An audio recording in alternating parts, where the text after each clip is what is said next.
Hello again, and welcome to Kabbalah Revealed. I'm Tony Kozenek. In this lesson, we're going to look at the four levels that exist in nature: the inanimate, vegetative, animate, and human. Now, we're familiar with these when we look at life on Earth through the five senses. But because reality is constructed in the form of root and branch, that is, because there's a causal level of force that's hidden from those senses, what we are able to see and sense is only the result of that force. So these four levels of existence we observe here are branches of four levels of this hidden upper force. We see them, but do we really understand anything about them? Let's take a look at them. In the physical world, these four parts of reality are distributed in terms of their quantity in a pyramid. At the bottom of this pyramid is the greatest quantity, and that's the still level. Now, what we're really measuring here, according to the Kabbalists, is not simply a conglomeration of matter, but a particular quality on the root level that manifests itself on the branch level in the way that we can sort of understand it. And the quality that we are looking at is the will to receive.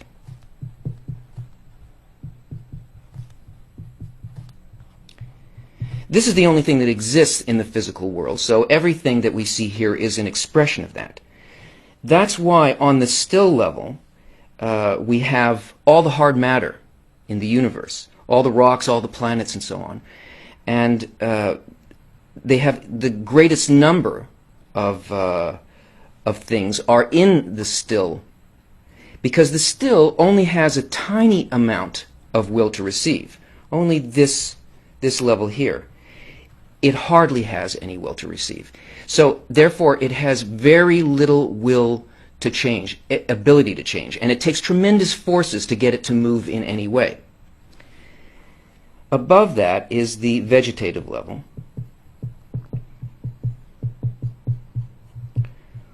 All of the organic plant matter. Now, this level of will to receive is so much greater than the still level, dimensionally greater, that a single plant, a single flower, incorporates more will to receive than all of the still level. And because it has this extra dimension of the desire to receive, it also has the ability to grow. It can make a determination between what's good for it and what's bad for it, and it grows in a very limited way towards the sun, and taking certain elements from the earth and so on. It's a simple form of life. Above that we have the animate level. Now, the animate level has one animal, say a fly, has more will to receive than all of the still and vegetative levels combined. And because of that, it develops its own individuality. It seeks out its good, and it chooses between good and bad for its well-being on an individual basis. Above that, we have the human level. Now, this level incorporates more will to receive than all of the levels below it. They're all incorporated in it. And on this level, we have something called mind and heart.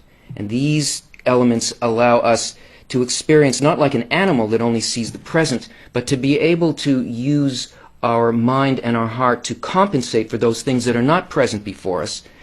And this grows our will to receive to a tremendous level.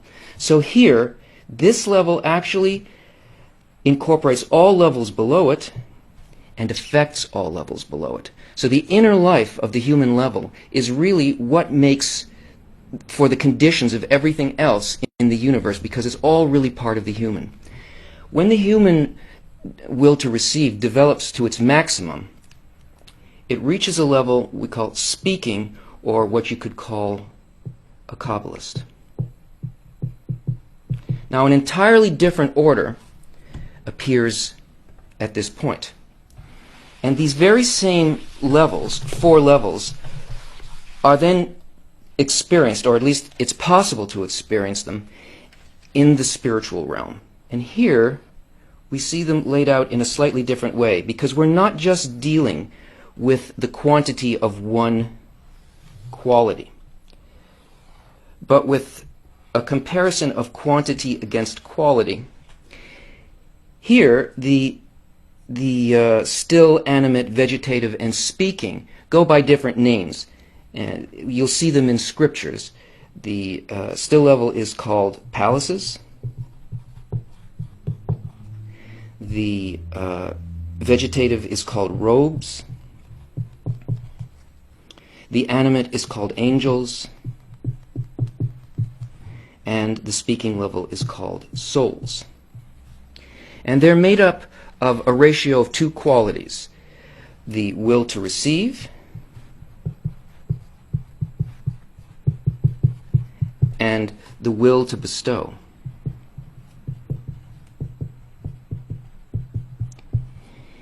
In other words, once a person reaches this spiritual level, they go through a process by which the will to bestow becomes greater and greater and greater as the person ascends these levels. And then, of course, above all those, there is another level of pure bestowal, and that's called the Creator. Now, these are very mysterious terms that I'm sure you've seen in scriptures. Let's take the mystery out of them. Let's look at an article by Bala Salam that deals with exactly what this means. It is Shemati article number 115 from the book Shemati. And he describes it this way. Still. The still is something that does not have an authority of its own. Rather, it is under the authority of the landlord and must satisfy every wish and desire of its landlord. Now, remember, we are speaking here about the upper inner life. And we need to understand that the inanimate spiritual level has no freedom or power over itself, just as the physical level of still has no freedom. Because freedom and spiritual life begins with self-control. And a person who can't control his desires is regarded as spiritually inanimate. Now, a person who strives for the Creator will eventually come to a state where he clearly sees that he has no power over his nature. But this makes him ask the Creator for strength to control his egoism, and his egoism is really what constitutes his nature. He asks the upper force to give him power, but not just in order for him to do anything that he wants in this world. That's the way that the powerful people of this world act. They're very focused on one dominating desire, and all of their actions follow that desire. Because of that, that kind of a person becomes an even bigger egoist. All of his small desires only serve one overpowering selfish yearning, but the spiritual path is different. There, a man comes to a situation in which he wants to submit all of his desires to the Creator's will. And by doing that, he's actually expressing his free will. And at the same time, he's controlling his egoism. What he wants is for the Creator's qualities to rule over him. But the Creator already rules over him. He already governs him anyway. But still, the man aspires to achieve this state by his own free will. He himself wants to know, he wants to understand, and he wants to enjoy the Creator's power over him. And he wants to adapt all of his thoughts and all of his desires to that, the way that a horse adapts to a rider's commands. So in the inanimate state at the spiritual level, the person can't yet agree with all the actions that the Creator is going to perform with him. But he has reached a stage where he already feels the need in himself to fulfill all of the Master's desires. So, Baal Salam continues. Hence, when the Creator created creation for His glory, it is written, every one that is called by my name and whom I have created for my glory. And it means that He created creation for His own needs. The nature of the landlord is imprinted in the creatures, meaning that all the creatures cannot work for another but for themselves. So, since the Creator created all creatures for His own sake, His nature is imprinted in them. And this means that each created being also does everything for its own sake. Everything that's been created is really meant only for a single purpose. And that purpose is to submit all of these little desires to the ultimate and the most satisfying one. That's why we see this scale of growing desire in the levels in creation. Man begins to feel and to understand this, and he now knows that the master's properties are totally different from his own, and that there's nothing he can do about it. So, that is the still level. There's nothing he can do about it. But Baal Salam continues. The vegetative is that which already has its own authority to some extent. It can do something that is contrary to the opinion of the landlord, meaning that it can already do things not for itself, but to bestow. And this is already the opposite of what exists in the will of the landlord, which he had imprinted in the lower ones to work only with the will to receive for themselves. Yet, as we can see in corporal flora, even though they are mobile and they expand in width and length, still all the plants have a single property. In other words, there's not a single plant that can go against the method of all of the plants, but they must adhere to the rules of flora, and they're incapable of doing anything against the mind of their contemporaries. Thus, they have no life of their own, but they're parts of the life of all flora, meaning that all of the plants have a single form of life, and all of the plants are like a single creature, and the plants are specific organs of that creature. So all plants exist in the same way, as if they're all parts of the same plant. They start growing, and they wither, and they die at the same fixed time of the year, and everything's pre-programmed, and nothing depends on what they do. They develop and grow regardless of their will. And Baal Salam says, similarly, in spirituality, there are people that have already acquired the force to overcome their will to receive to some degree, but are confined to the environment. They cannot do the opposite of the environment that they live in, yet they do the opposite of what their will to receive wants. This means that they already work with the will to bestow. So it's the same in the spiritual. Those who have too little power to overcome their will to receive completely are enslaved by their society. They can't understand its influence, and they can't work outside of it, but they're attempting to oppose their will to receive internally, meaning that they already are working with their desire to bestow, and these people are free inside, but they're completely dependent on their society, just like the vegetative level of plants are. The vegetative contains some manifestation of an independent desire. It can defy the master's will. And what he means by the master's will is the dictates of the will to receive, the domination of the ego. This kind of a person can work to a certain degree against what the ego tells them to do, because they've acquired a tool at this level, a screen, an inner force, and they now can work with desires. And the way that they work with the desires is that this person opposes the master's desire, which is his own nature, and that's the nature that the Creator gave him, his egoism. At this point, he already perceives that his nature does emanate directly from the Creator, but now he disagrees with his own inner quality, and he wants to influence it with an opposite attitude. So at the vegetative level, a person can already give instead of just doing things for their own sake. And this is what contradicts the will of the master. This will to receive was given to us at that point at which we were created. So on one hand, the Creator put desire into us, and He wants to fill us. And on the other hand, He wants us to acquire His property of bestowal. So really, both of these desires belong to the Creator.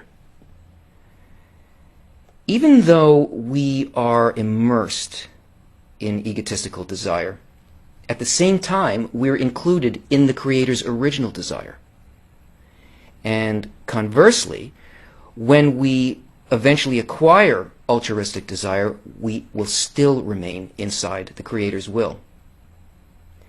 And that's because there is nothing but the Creator's will. His power over us. That's the meaning of there's none else besides Him. But a person can choose which power, which force he's going to submit to. I mean, which aspect of the Creator's desire is going to influence him. He can choose one of the two. So why don't we then feel these two desires equally? In higher reality, when we enter the spiritual world and we begin ascending, we ascend in the middle line, so that these two choices, whether to be under the power of egoism or under the power of altruism, at that point they're perceived by us as equivalent. And this state is referred to as klipat noga, which is between bestowal and reception. Sometimes we belong to one and sometimes we belong to the other. And that really is what man is like. So what he needs to do is to place himself in a neutral position between the properties of bestowal and reception. And when he reaches that state of neutrality, then he becomes free to make his own decisions. That's what we call freedom. Bala Salam continues, animate. We see that each animal has its own characteristic. They are not confined to the environment, but each of them has its own sensation and characteristic. They can certainly operate against the will of the landlord, meaning they can work in bestowal and are also not confined to the environment, but their own life. Their vitality does not depend on their friend's life. Each animate creature is special in its own way. It's not enslaved by the environment, and it has its own properties and its own feelings. In the physical world, we see that every animal can move freely and independently of the others, but they still submit to the laws that are common to their species. And so you see a lot of species breed and hibernate at the same fixed periods of time. So likewise, in the spiritual, each on the animate level has its own sensations and its own properties. He's not enslaved by society anymore. He has a greater degree of freedom to go against the master's will, against the will to receive, than the vegetative level. He can create his own environment. Now, he still somewhat needs his natural egoistic society, but he's not completely dependent on it. Yet, they cannot feel more than their own being. In other words, they have no sensation of the other, and naturally cannot care for the other. So, the animate level has a high degree of independence, but it lacks one very important thing. It only has the ability to sense itself. That's what it means by in the present. It doesn't feel others. And the highest states are the interconnected states. So he describes the speaking level. Speaking has virtues. 1, it acts against the will of the landlord. 2, it is not confined to its contemporaries like the vegetative, meaning it's independent from society. And 3, it also feels the other, and hence can care for them and complement them by feeling and regretting with the collective. It can also rejoice in the solace of the collective and receive from the past and from the future. Animals, however, only feel the present and only their own being. In other words, 1, he can completely defy the master's will. He can bestow rather than receive. 2, unlike plants, he doesn't depend on other people In other words, he doesn't depend on his environment to fill him. 3, he feels others, so he can take care of them and satisfy their needs. And that's what bestowal is. He has the capability to do pretty much what the Creator does. And his relationship to his society is that of an adult. He can create a society, and within that society, he can act completely against the master and create a society which is purely altruistic. And as he begins to nullify his egoistic properties, he finds himself increasingly interconnected with the society by choice. And he discovers that there is a true equality between him and the whole. And this is the level of absolute love, when man becomes equal to the Creator.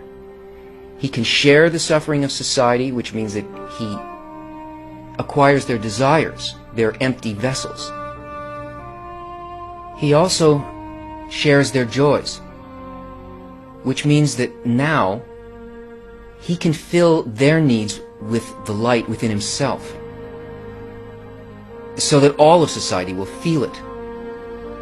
By doing this, man rises to the root of his soul, and he includes all other souls. And in the likeness of the collective soul, Adam, he corrects all of them.